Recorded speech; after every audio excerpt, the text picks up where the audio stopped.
ECU? Do you breathe purple and gold? Are you ready to hoist the colors?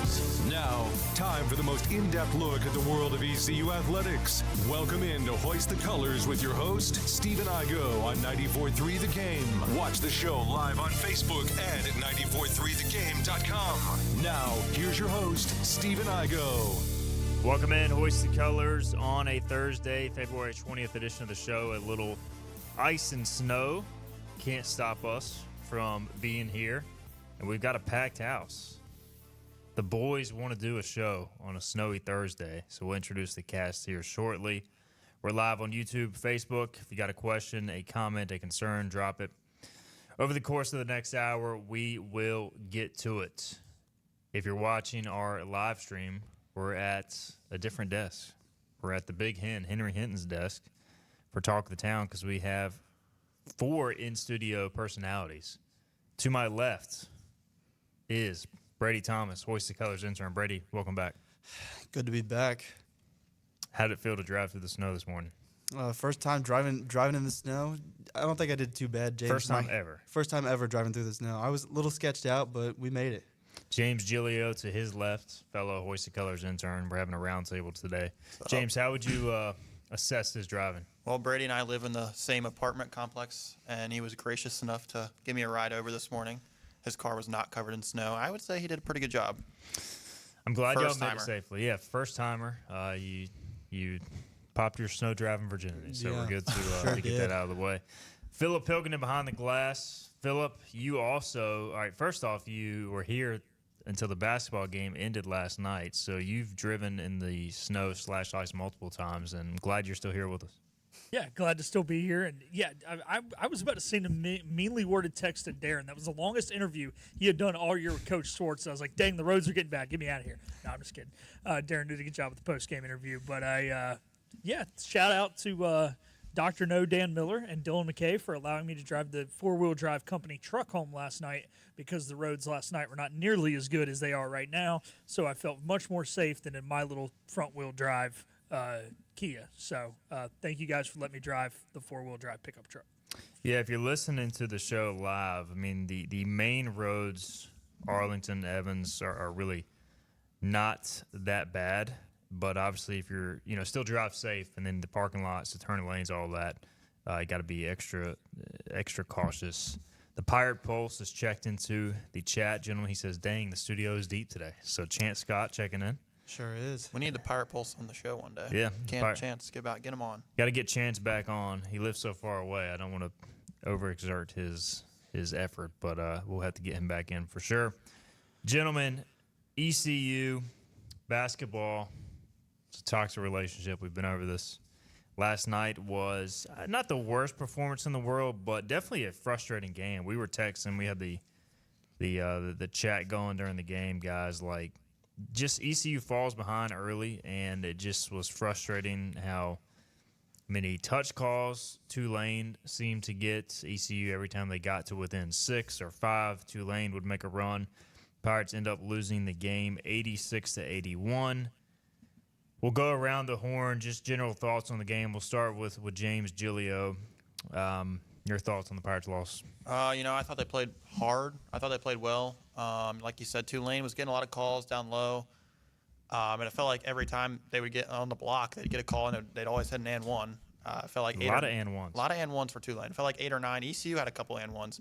But Tulane just started hot early. They had a couple big threes. And ECU ended up actually hitting more threes than Tulane at the end of the day. They had a couple garbage time threes. But Tulane definitely shot better than them. And if you're a team like ECU who's not fast, can't shoot well, you're not built to come out of big holes like that.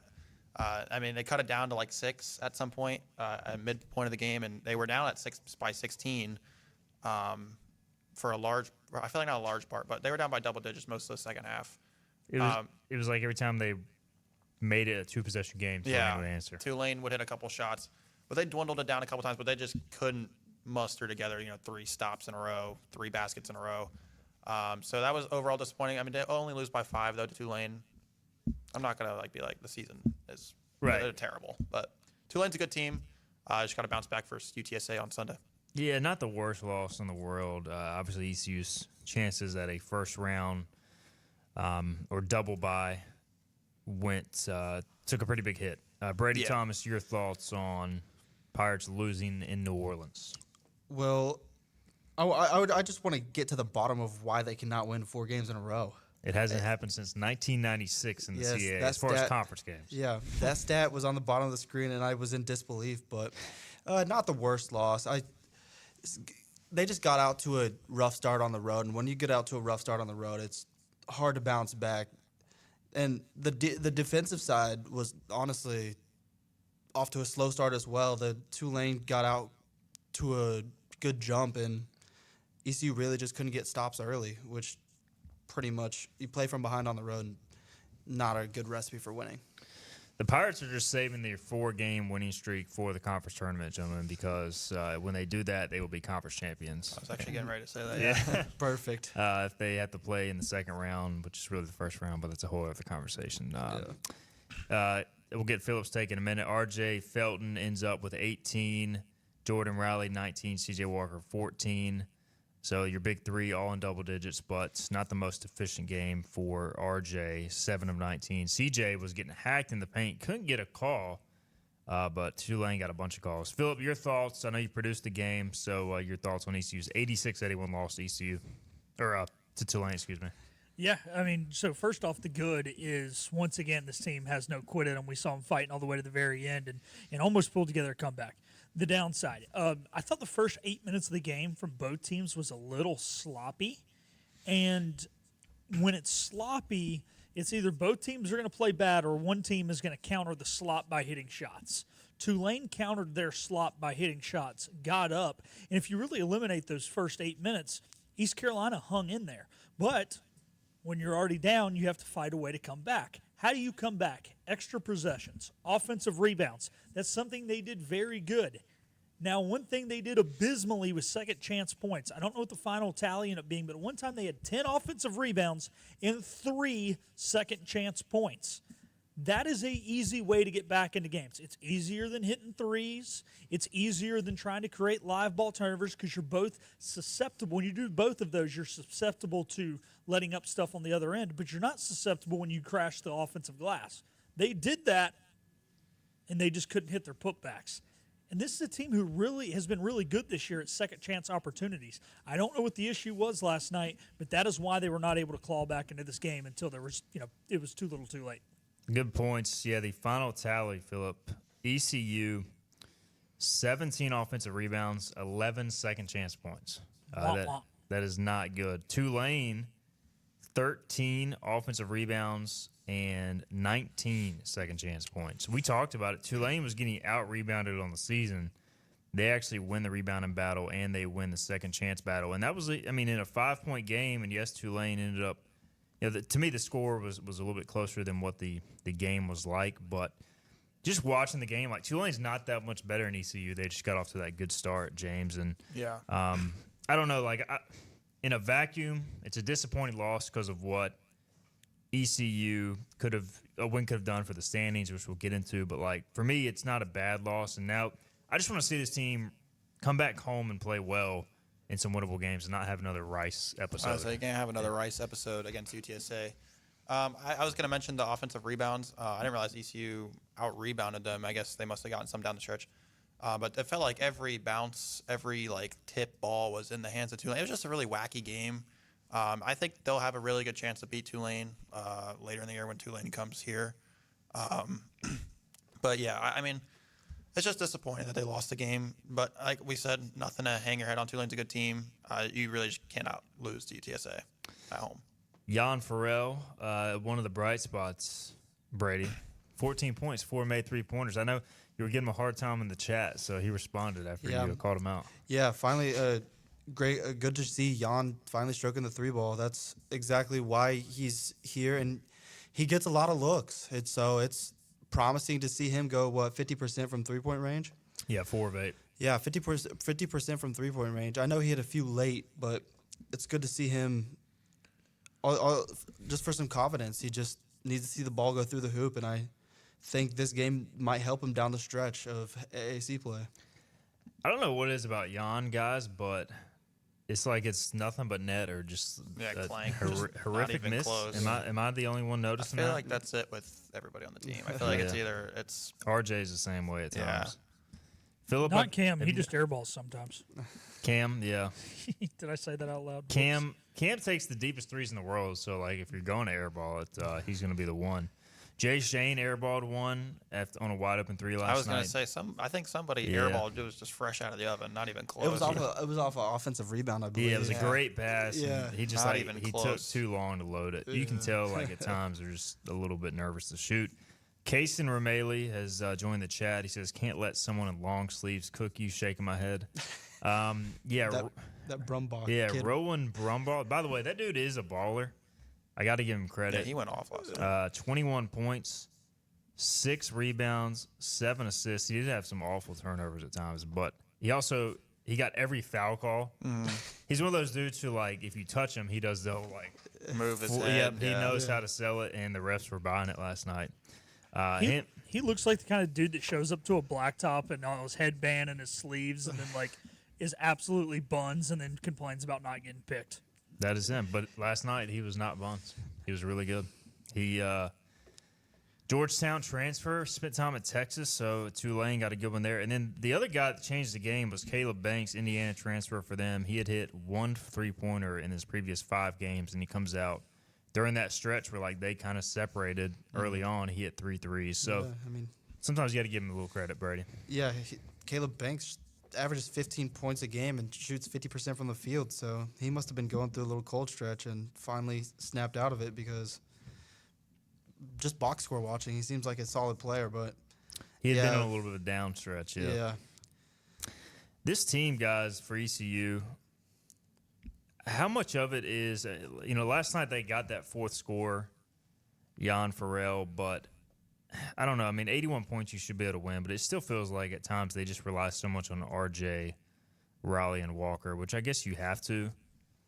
But it's almost like if you can get a little bit extra, if you can get this consistently offensive production, I feel like they're going to be tough to beat, Brady, down the stretch. So that's a positive for me last night. You saw Jan, even LeBeau hit a 3. You still need that scoring around those big 3 because they're not going to be able to do it every single night.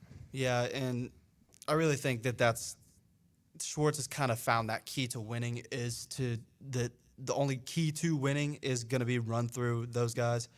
But I mean, conference tournament, if you're going to be playing back-to-back days or something like that, those guys are going to be exhausted, and you're not going to have a great recipe for winning.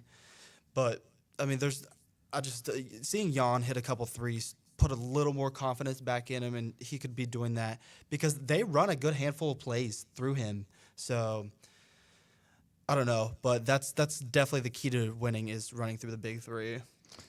Johnny Robertson, Mr. Stat, says Travion LeBeau has made 4 of his last 5 from 3-point range and 14 of his last 22 field goal attempts. Admittedly, there were a lot of putbacks involved there.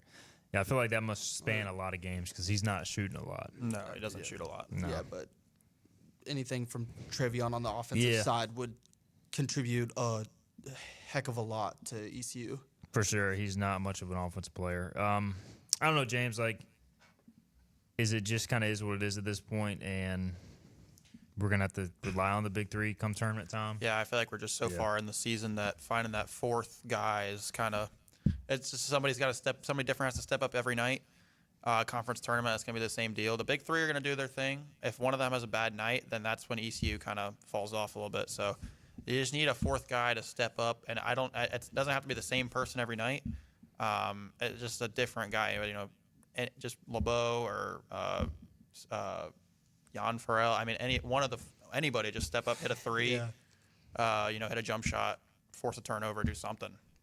All right, Ben wants to know, is ECU playing baseball tomorrow? So, Ben, I am hearing, this is not official yet, but I'm hearing very good chance the game tomorrow will be off, postponed, and made up at a later date. So, again, nothing official as we sit here at 12:14 on Thursday, but that is the latest I'm getting. So expect that announcement at some point this afternoon. As far as the rest of the weekend, I don't know what it'll look like. I think they're working through all that right now. I'll tell you what, let's get a break in. When we come back, we will talk about where ECU now sits in the conference standings. I'll tell you if the season ended today, what their path would be to a conference championship. We'll break that down. We'll also get into baseball. We'll get James and Brady's take on the Pirate baseball struggles. They were in Bowie's Creek on Tuesday. We'll recap that electric experience and more. This is Hoist the Colors. Acre Station Meat Farm, along with Lane Angus Beef, bring you Farm to Fork Beef. Stock your freezers now with affordable beef boxes just in time for the grilling season. Farm to Fork Beef brings quality local beef to your family. From your traditional butcher shop, Acre Station Meat Farm. Come on down to Acre Station Meat Farm and find out why we're #1 in fresh cuts and friendly service. Acre Station Meat Farm, Highway 32 North, Pinetown. Living easy is the sound of children laughing as you make memories with neighbors and friends. It's the sound of nothing at all. It's the smell of the salt air. Hear the waters against the marsh grass. See the beauty of our coast. Bow Coast, located in Beaufort, North Carolina.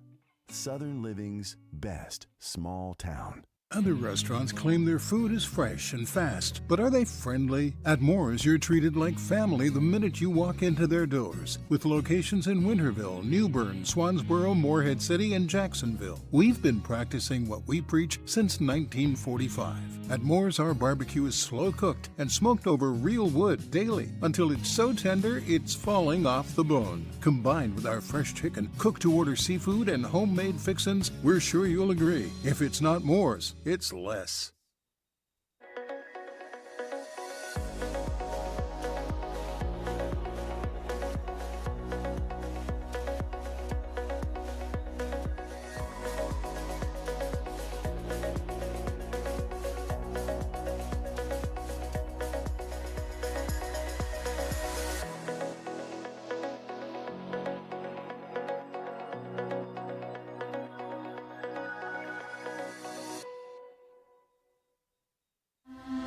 This is about you, your family, and the health of all who live in Eastern North Carolina. This is about the transformation of a health system into something more powerful and more human, about creating new ways to treat disease and keep you well. This is about ECU Health, which is to say, it's really all about you. ECU Health. Minds, hearts, purpose. The Coastal Conservation Association is an organization of saltwater anglers whose goal is to protect marine resources statewide and nationally. We're working to improve saltwater fishing for recreational fishermen. From the Gulf to the North Atlantic, our chapters are the watchdogs of the saltwater fishing industry, working in partnership with state wildlife and fish agencies. Our coastal waters are valuable natural resources that must be protected. Call your local CCA chapter today. Everything you need to know in the world of ECU athletics. This is Hoist the Colors with Stephen Igo on 94.3 The Game. All right, Hoist the Colors on a Thursday. February 20th edition of the show. Snow and ice not stopping the show today. Everybody is in studio. Brady Thomas, James Giglio, part of the Hoist the Colors crew. Philip Pilkington behind the glass as well. The comments section, we got former Hoist the Colors intern Casey Ramaley chiming in. And by the way, tomorrow we moved Bobby Harvard up to Wednesday because we have Blake Carroll in studio. So tune in live for that 12 noon tomorrow. ECU head football coach, he'll be here, and we'll take all your questions as always. All right, gentlemen. Pirates lose to Tulane, 86-81. Unfortunately, the top four seeds, it's not mathematically impossible, but ECU would have to win out, and FAU and Tulane would have to lose, I want to say, 3 games. So it's going to be tough. Here's their path if the season ends today. ECU is the 6th seed, which, by the way, Temple lost to Charlotte last night. So Temple and South Florida are a game behind. Yesterday afternoon, those Wimps moved their game up to mid-afternoon. They played it like I actually watched 1 the end of o'clock. that game. It was a good game. There's like 14 people in the stands. I tell you what, Aaron Fern, I don't think Charlotte has a lot of talent, but he's a good coach. He draws up a lot of stuff that works that a lot of teams in the conference don't do. The other teams in the conference just kind of play ISO ball. But either way, ECU is at 7-7, a full game ahead of Temple and USF for the 6th spot, 2 games behind Florida Atlantic for 5th, and now 2.5 behind Tulane for 4th. All right. If the season ended today and the conference tournament started, guys, ECU would be on the 6th line. This would be Game 5 of the conference tournament in Fort Worth. This would be number 6 versus number 11. The Pirates would draw UTSA in the first round. Do y'all want to know the tip-off time for that? 11 a.m. 9 p.m. 9:30. Not Probably surprised. 9:30 though, because the game before starts at 7. And you got the 25-minute. In between. 9:30. 9:30 Eastern. The Pirates win that game. When they win that game, they will play the following night against the number 3 seed at 9:30. And that would be, if the season ended today, the UAB Blazers. ECU has already beaten UAB, so let's just assume ECU wins that. They get to the conference semifinals. They would play at 5 p.m. Eastern on that Saturday, March 15th. They would likely play, let's say, in this instance, the number 2 seed advances. They would play North Texas. Loss. That's a loss. Probably, but I would say you can win it. Probably lost to UAB, too. We're going the optimistic side here, guys. Come on. ECU beats North Texas. They would go to the conference championship. Memphis will get upset because they always do in the conference tournament. And that would mean ECU would play either Tulane or FAU in the conference championship. Who y'all taking? Whoever's playing ECU. I actually, So you if they don't got, believe? If they got that far, I would take them. You just have to ride them at that point. if they At got that point, far. they would be in search of their 4-game winning streak. At that point, I might be applying for a credential and a flight to get down there. If ECU goes to the NCAA tournament, are y'all going? 100%. Of course. 100%. Philip, what about you? Yeah, I would. It would be tough with baseball going on and with needing somebody to produce baseball and basketball. That's the problem, man. We need. It's hard now here for us to leave when there's 2 sports going on. It used to be when Learfield produced all their own stuff for basketball and football because they had their own, production room. It was easier for us to travel, but Playfly, when I say Playfly, I'm not talking about the ECU Sports Network, but like the national company Playfly doesn't have any technology, so we have to do it all here. So it's kind of a pain. Well, hopefully it's a problem we have to worry about because it would be awesome. Obviously a long What would their shot. seed be? Like 13, 16? 15? They wouldn't be a 16. They'd probably like a 13 or 14. I would think if you win the American tournament, maybe. No way they're a 15, I wouldn't It depends on how bad you are. So one Yeah. year, the Sun Belt team was projected to be like a 13 seed, and App, who was dog water the whole year, won the tournament. And because their RPI was so bad, they still ended up in a play-in game, even though they were coming out of the Sun Belt. That wouldn't happen to ECU, but you would just have to go off, I guess, kind of the RPI of all the teams. That's kind of how they do that. There's not too much politics in the just automatic qualifiers of it. I would guess it would probably be a 14 or a 15. I mean, that's just but I'd have to, again, look at the conference champion winner from each league. Yeah. A lot of it would depend, too. If you have a bunch of upsets in those smaller leagues, those teams are going to take up the 15, 16 seeds. Yeah. This is hypothetical. This is what happens when ECU is decent in basketball. Like, we get excited about, all right, if we could just have that one run. That's 4 games. That's all it is. 4 games. It's never happened in my lifetime. Never happened in any of your lifetimes either. So it just means we're due. Yep. ECU again will take on UTSA, and then they will take on next week the Charlotte 49ers and a rematch with Tulane. So 3 straight home games, chance to continue to solidify seeding. We'll continue to break that down. All right, guys. ECU baseball again. If y'all missed it earlier, Pirates and UNC are set to play this weekend. We'll kind of take a look at that series, what to expect here in a little bit. But right now, I don't really know what the schedule will be for the series. Again, I'm hearing the game Friday will likely be postponed and rescheduled. That's not official right now, just passing along what I'm hearing from several sources. So Saturday's game is set to be played in Durham. Sunday's game is set to be played in Chapel Hill. So we'll keep you updated there. But before we do that, you gentlemen were in Bowie's Creek Tuesday night covering for Hoist the Colors. How would you rate your experience 1 to 10, Brady? Get you love drunk off my hump, my hump, my hump. I'm gonna rate my experience a solid 3 out of 10, and that was only because they had a small amount of food up there, and I went to the concession stand twice. So yeah, what did y'all have for food in the box? They had sandwiches. Some catered sandwiches. Okay, They that's weren't more- that bad. That's more than I expected. They to be weren't quite that bad, honest. and we didn't know they were up there. We got the hot dog first, and then we Yeah. realized there were sandwiches up there. Yeah. Double dipping. Yeah. So 3 out of 10. Yep. 3 What out of about 10. you, James? You know, besides them losing, I don't mind Campbell as a school. My mom went there, so I've been to a couple baseball games there. Get some family ties there. I've been to the school before, so I'm not gonna trash Campbell. I think I would give it a 6 out of 10, only because ECU lost. Wow, doubling them up. Doubling them up. The press box was very small, very uncomfortable seating arrangement. But I'm not gonna complain that much. It was a fun trip. So do they have the table like set up in the back for y'all to sit Yeah, at? it was like one of those like card tables. Yeah, Fold-up table in the back for us. Fun times. So Yeah, and we had to sit 3 of us. Patrick Mason sat next to us. We had to sit 3 of us at the table.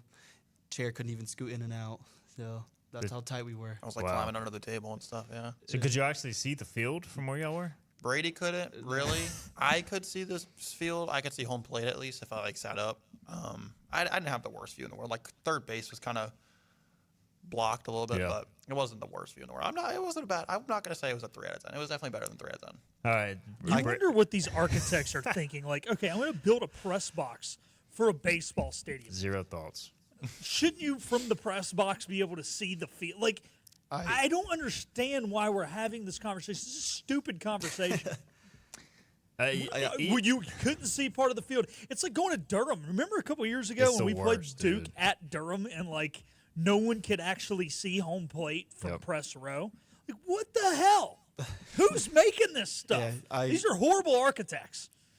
I covered the whole game on Twitter and could not see home plate. He was actually watching Flow Sports as he. Yeah, covered right. from. Yeah, I was merely guessing on most of what happened. You just showed me a picture. The back of Chip Weltz's head was your primary viewing Yep. spot, Might which as well make is that your lock screen. Yeah. the media relations director for ECU baseball.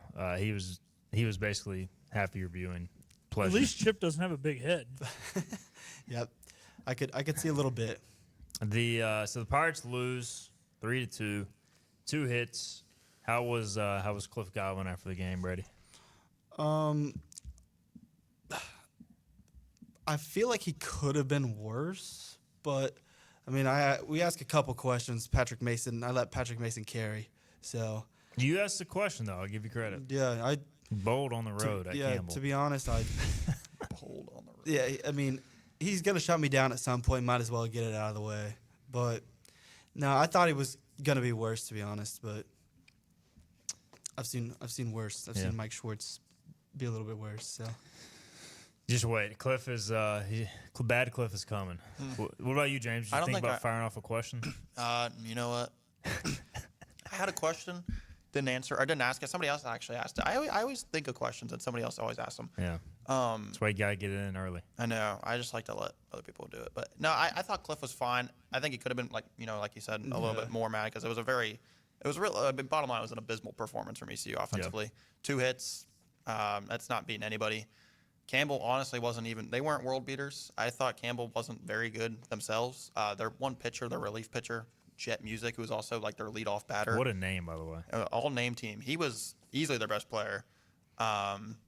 He was slinging it. But none of their other pitchers really impressed me. None of their other hitters really impressed me. So I think it was a very disappointing loss overall. But he could have been more mad. yeah, he was. He It was viable. Yeah. I've seen him much more angry and animated. So I did not get Flow Sports. I didn't feel like paying $30, even as a business expense for one game, per the monthly charge. Which is ridiculous. Yeah, I mean I can understand like $5-10. I mean like 2. Yeah, Flow Sports. 30. Like, did ECU make? They had 2 hits. Did they make like any solid contact, any loud outs, or was it pretty soft? I mean, they were striking out a lot. They Yeah. were swinging and missing, but it was like the contact they were making was right back to the first baseman, right Yeah. to the second baseman. I think Jet Music sat down the last 5 batters for ECU in the game. Yeah, he was he was easily their best player. Yeah. Correct me if I'm wrong, guys, because obviously I was listening, but I thought the best hit ball by ECU all night was the one Dixon hit in his first AB that went foul down the right field line. Yeah. Wasn't that the best squared up ball? Yeah, it sounded nice. I remember that. I remember it sounded nice, but You probably couldn't see it because of the press box. Brady probably couldn't see it. No, I remember that one sounding nice, but it was foul. You But, could see just as much as them, Philip. listening to the game as they could watching it from the press box. Pretty much. The back row. ECU loses 3-2 to Campbell. And, look, I continue to say, as Philip does, like, look, I am concerned about the offense to an extent. I'm not, like, hitting the panic button like some are. But I do feel like this team, they can pitch. So I feel like if you can pitch in college baseball, you can still be pretty good. I don't know, like, what are y'all's thoughts about this thing? Again, 4 games in is a very small sample size in baseball, but I like the arms I'm seeing, Brady. Yeah, the bullpen has been stellar, to be honest. Brad Pruitt, Lance Williams as a freshman has been pretty big in the role that he's gotten. Brad Pruitt has stepped up well as well. And to be honest, switching to the other side of the ball, the bottom half of the lineup has been pretty abysmal. And not to say that the whole lineup hasn't been great, but the bottom half of the lineup has put in just about zero work to start the season. And just a couple of home runs have really almost all of ECU's runs have come off home runs or errors. Yeah. That was what they got all the runs off versus Campbell, was errors. Obviously, getting Riley back will put a little bit of spark in the lineup and get him on base or something like that to fire the team up. But the bottom half of the lineup has not produced at all. A lot of strikeouts, 5 through 9 from what I'm seeing. 3, 5, 7, 8 strikeouts against Campbell. So that's a struggle. I don't know. What do you think, James? Like, big picture with this team early on. We knew there would be growing pains to an extent. Yeah, definitely some early growing pains. But like you said, Pruitt, Williams, and even Ethan Young was playing really well. They were all touching 95. I was very impressed by them. I think the bullpen's the best part of this team so far. Hitting wise, Carolina's a very good team. I think this team could be in for a rude awakening this weekend versus Carolina. I think it would be very lucky if we got one versus UNC this weekend. All right, we'll take a break. We'll come back. We'll give our thoughts on the UNC series a little bit more broadly as well, and talk about what we hope to see. You know, even if ECU struggles to win, just what are we hoping to see this weekend, assuming some games are played. We'll get into that. We also will talk about some other things happening in the sports world. We've got the Four Nations. Is that tonight, right? Right, yeah. Yep. So we got that happening tonight. We may get more Philip NASCAR talk as well, since we won't have time for it tomorrow. We got to get James's rant on the New York Jets and Yankees. We'll let Brady rant about one of his teams as well, because the Cowboys are a joke. And we'll be back after this. This is Hoist the Colors. Hi, I'm D.R. Alligood. And I'm his daughter, Jessica. For 11 years, we have built quality driveways and parking lots for both your residential and commercial needs. We also offer free on-site quotes to have your custom driveways built the way you want. 252-946-1227. Looking for a great deal on a new Nissan? At Greenville Nissan, we've got a great selection of new Nissans for under $30,000. The stylish Nissan Sentra, offering top-notch fuel economy. The Nissan Altima, known for its comfort and technology. The Nissan Kicks, the perfect combination with its compact design and performance. The Nissan Versa, delivering incredible value without compromising on features. And don't forget the Nissan Rogue, an award winner for 10 years in a row. Drive it home just for $22 down and $349 a month. Visit GreenvilleNissan.com today. Greenville Nissan, where we drive to serve. You know what the problem is with standard belts? Usually you have to choose between too tight or the opposite, too loose. But with Anson Belt and Buckle, you don't have to choose. We got rid of the holes and instead have a track system designed for micro adjustability. That way you can enjoy a perfect fit every time. Anson Belt and Buckle. Find your perfect fit today.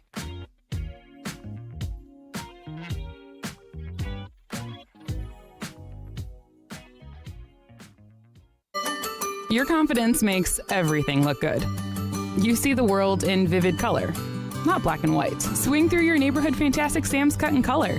And let our experienced stylists take you from everyday to extraordinary. Fantastic Sam's hair salons are locally owned and operated. Our full-service salons are conveniently located in Goldsboro, Kinston, Greenville, New Bern, Jacksonville, and Calabash. Stop in today at Fantastic Sam's, where the possibilities are endless. Storm season is approaching. North Carolina weather can damage your roof, and before long, a small leak can turn into a big problem. Your home is one of your biggest investments, so protect it with Wells Home Improvements. We work with all insurance companies for a hassle-free roof installation experience. Call us today and get 10% off your roof installation when you mention this commercial. 252-227-8403 or visit us online at wellshomeimprovements.com. Wells Home Improvements. Local, honest, dependable. Hi, I'm D.R. Alligood. And I'm his daughter, Jessica. For 11 years, we have built quality driveways and parking lots for both your residential and commercial needs. We also offer free on-site quotes to have your custom driveways built the way you want. 252-946-1227. Pirate fans, 2025 East Carolina football season tickets are on sale now and can be purchased for as little as $115. Head coach Blake Harrell wants you to be a part of his first full season as the Pirate coach as he builds momentum off of the 8-win season and the Military Bowl win over North Carolina State. Call 1-800-DIAL-ECU or go to ECUPirates.com today to get your 2025 season tickets. We're live with Stephen Igo on 94.3 The Game. Hoist the Johnny Roger! Now, back to Hoist the Colors. All right, welcome back in. Hoist the Colors on a Thursday, February 20th edition.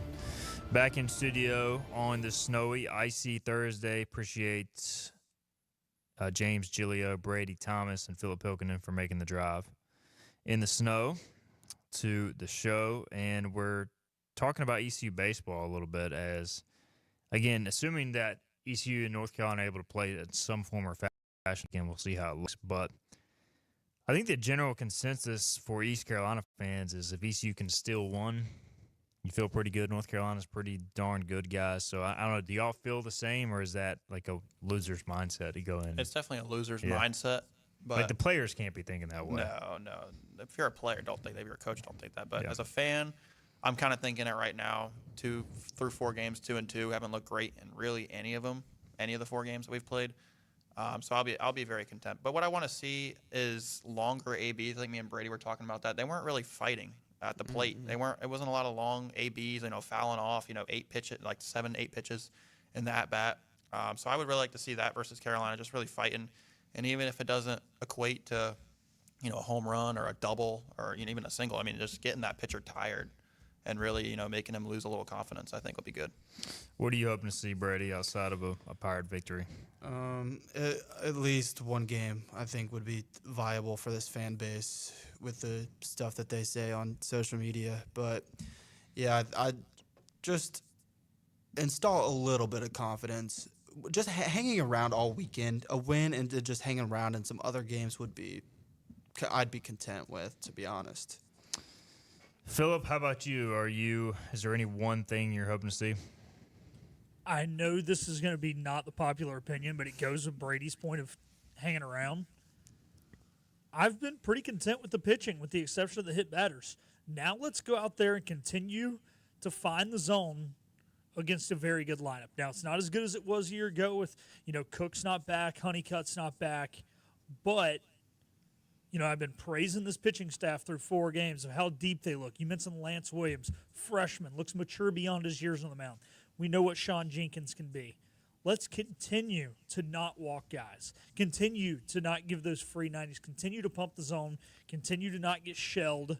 We've really only had one bad pitching inning in 4 games, and I want to see that continue because the last thing I want is these hitters to start getting good and the confidence of the pitching staff go downhill, because right now the pitching staff is maybe even looking top to bottom better than it was last year. Now, obviously, you don't have the 2 aces you had last year, but we're hoping we can trust 10 to 12 arms as opposed to last year where it felt like once Hunter went down, we could only trust about 5 or 6 arms.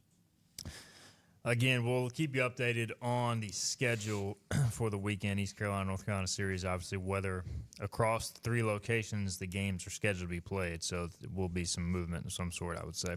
And here and tomorrow, a good chance that game is postponed. All right. Let's talk some non-ECU. And if you got a question, ECU, that you want to get to in the chat, feel free to drop that. Again, we'll have Blake Harrell in studio tomorrow. So we'll have the full hour tomorrow, ECU football. We'll start with James Gilio.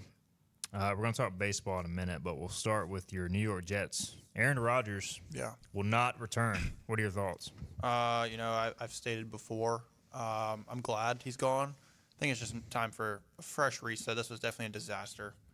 of a tenure he had with us. I don't know who the quarterback's going to be next year. I really don't. I have no even idea because we don't have a draft pick enough. I mean, unless we trade up. Where are y'all slated to pick now?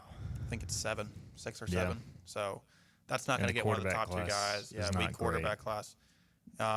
My guess right now is they'll probably sign, Justin Fields or some veteran, come in, play for a year, and hope for next year because next year's quarterback class, I'm pretty sure, is pretty deep. So Yeah, it's almost like get through next season and then figure it out. But yeah, I think next year's another year that's just down the drain. Where does Aaron Rodgers end up? Does he retire at this point, or is he going to play? I don't think he wants to retire. I think he's going to end up, a team like the Steelers. I saw maybe the Rams. I don't know what Matthew Stafford's doing. I feel like Stafford wants to retire every other year or something like that. Yeah. He's always mentioned with him. Well, there's a rumor. I've been hearing that Stafford's good chance he gets traded. So if he does get traded, I think the Rams are a potential landing spot. And then how ready are the Vikings? I know this sounds crazy.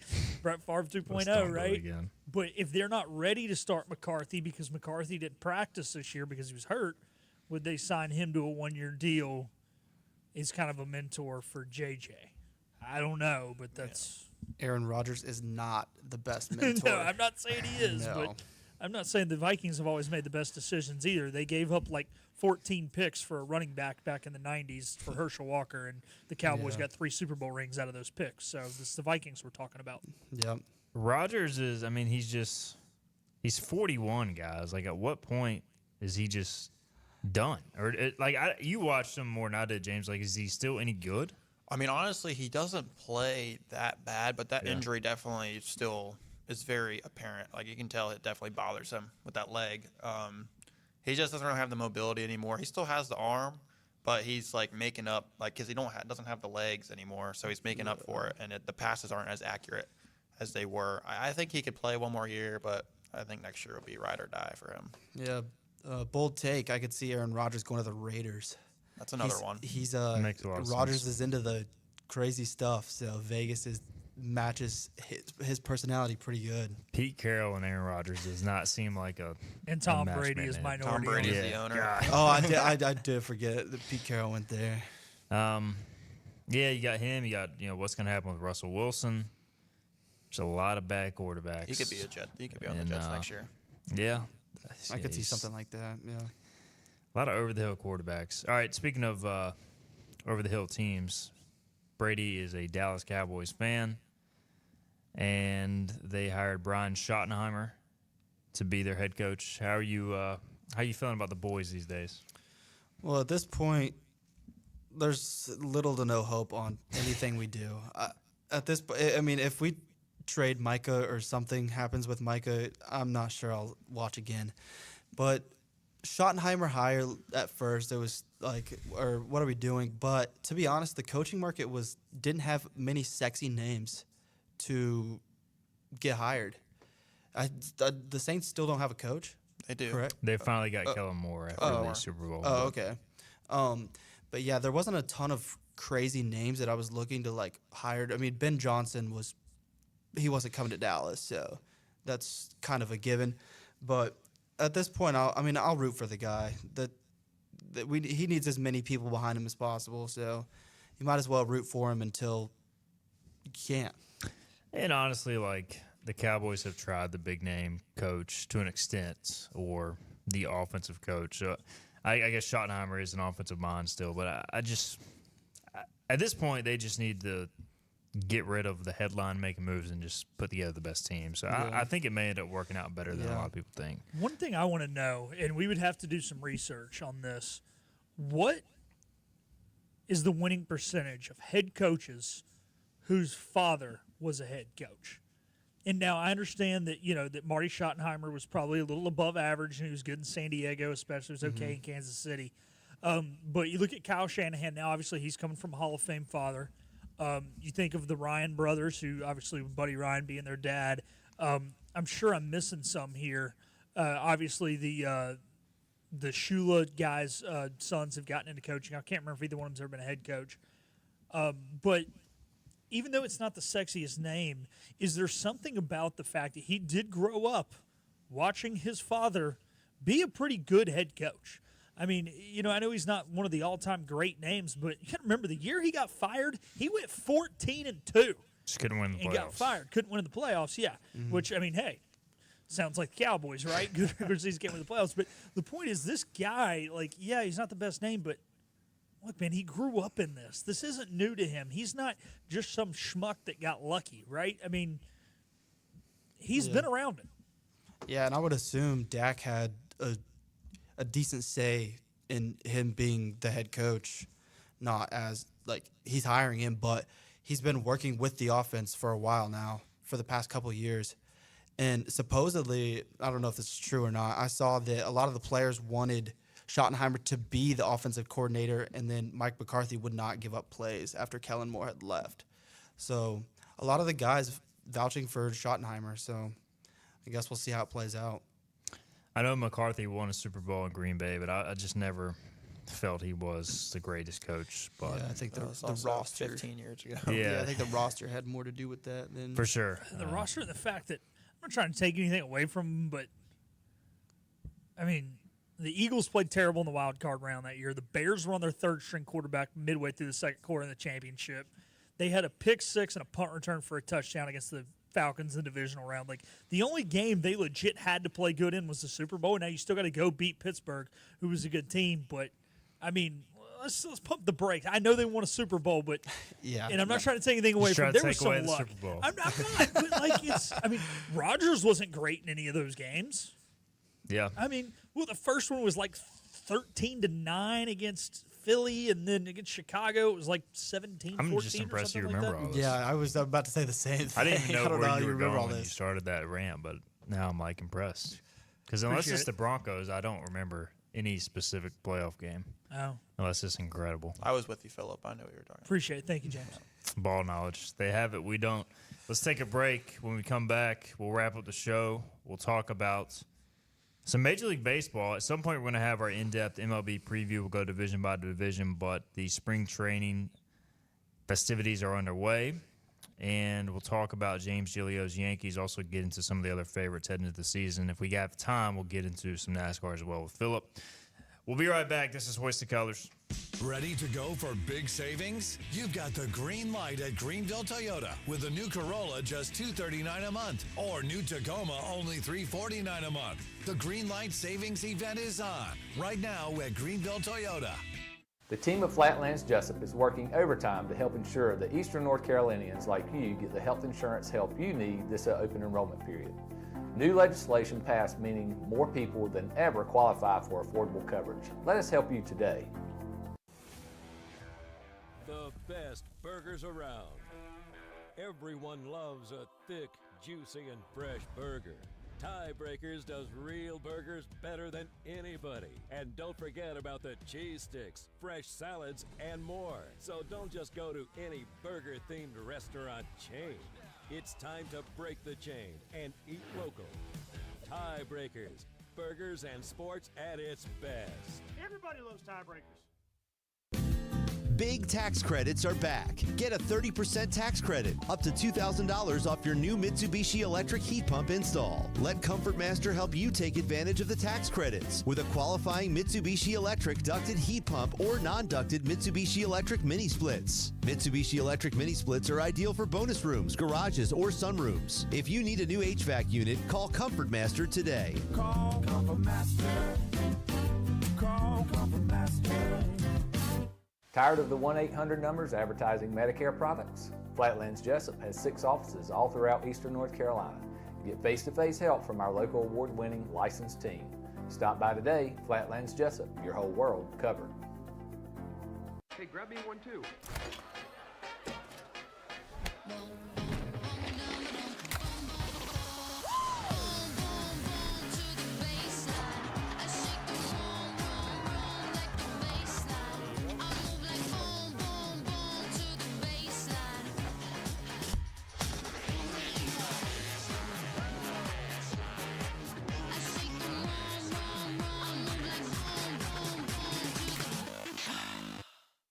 Your roof is a vital part of protecting your home and family from dangerous storms and hurricanes. At Assist Roofing, we install and maintain metal roofing that provides precise protection. Add value to your home while lowering utility costs with a fortified roof to last a lifetime. With 0% financing, grants, and Energy Star Green Roofing tax credit available. Call us to schedule a free consultation so you can weather any storm with confidence. Green is what you'll save during our Greenlight Savings event at Greenville Toyota. Get a new Camry, $269 a month, or a new RAV4, $339 a month. When the green light is on, you save big at Greenville Toyota. Climb aboard as we set sail and hoist the colors. Ahar, matey! Back to the show with Steve and I go on 94.3 The Game. All right, welcome back in. Hoist the Colors, final segment here on a Thursday. We got about 5 minutes left. Brady Thomas, James Giglio in studio, along with Philip Pilkington. Again, nothing official at this point. Hearing a strong possibility the ECU baseball game tomorrow will be moved, postponed, made up at a later date, but nothing official from ECU at this time. So we'll see how that goes with the weather across the Carolinas. All right. We'll touch on Major League Baseball briefly because we got to touch on the Four Nations Championship final tonight. But James Giglio is a Yankees fan. The Yankees have a 7.3% chance to win the World Series. Philip Pilkington is a Red Sox fan. According to FanGraphs, the Red Sox have a 4.5% chance to win the World Series. I'm actually surprised at that.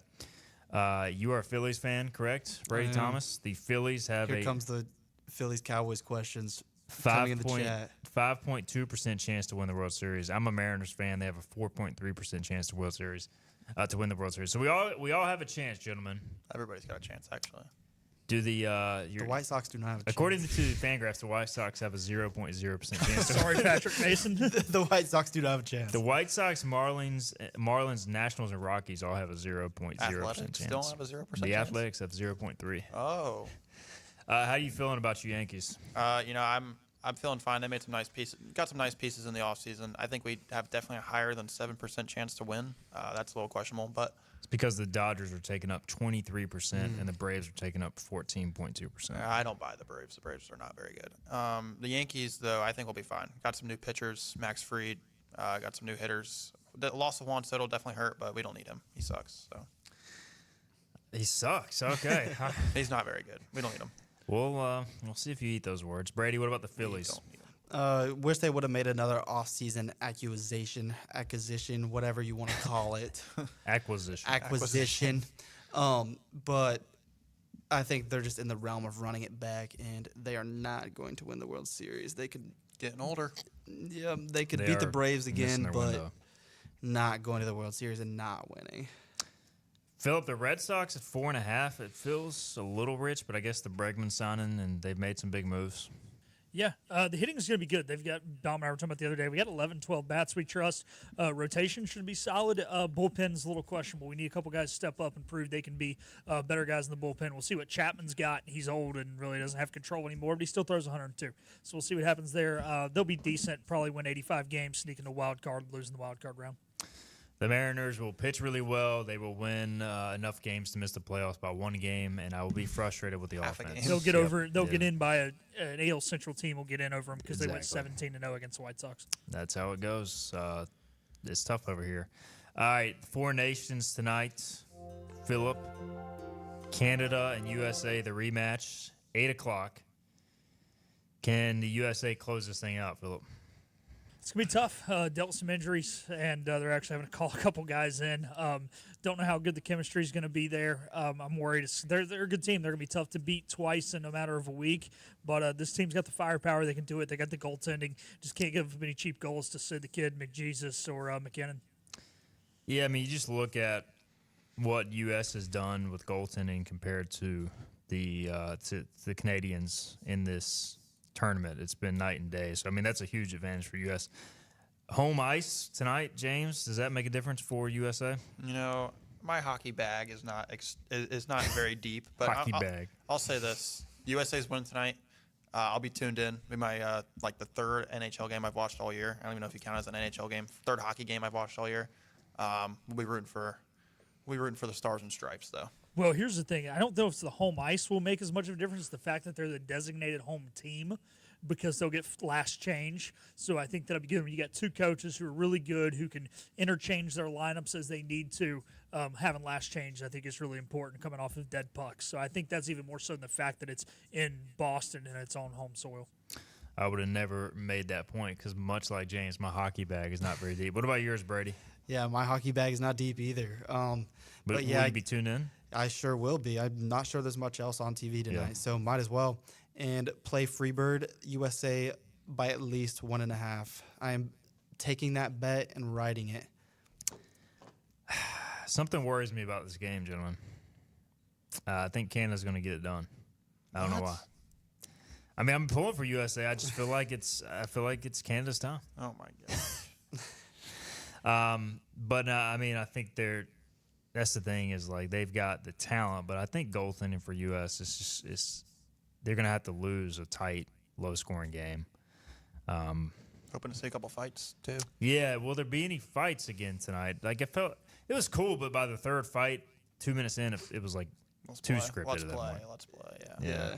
Let's watch some hockey. Yeah, I think they're not. The coaches are not going to want them to fight. They, look at the hockey. Usually, they're not allowed to fight in the playoffs because it messes up the lines because it puts a guy in the box for 5 minutes plus how much ever time until the next dead puck. So coaches don't really like it. They're not as bad about it in the regular season, but I think this being a playoff type game, it's a championship game. I think the coaches are going to tell them not to fight. All right. Gentlemen, we're out of time. James, sorry. No, I was saying good point, Philip. Appreciate y'all for making your way in. Man. Thank y'all for coming in. And everybody for tuning in on this snowy and icy Thursday edition of the show. Again, we'll be back tomorrow. Blake Carroll, ECU head football coach, in studio. We'll talk to you then 12 noon on Friday. This has been Hoist the Colors with your host, Stephen Igo. Tune in weekdays at noon for all things ECU sports. Get a recap of the show at 943thegame.com, on Twitter, Facebook, or anywhere you get your podcasts. We're back tomorrow with more of Hoist the Colors on 94.3 The Game.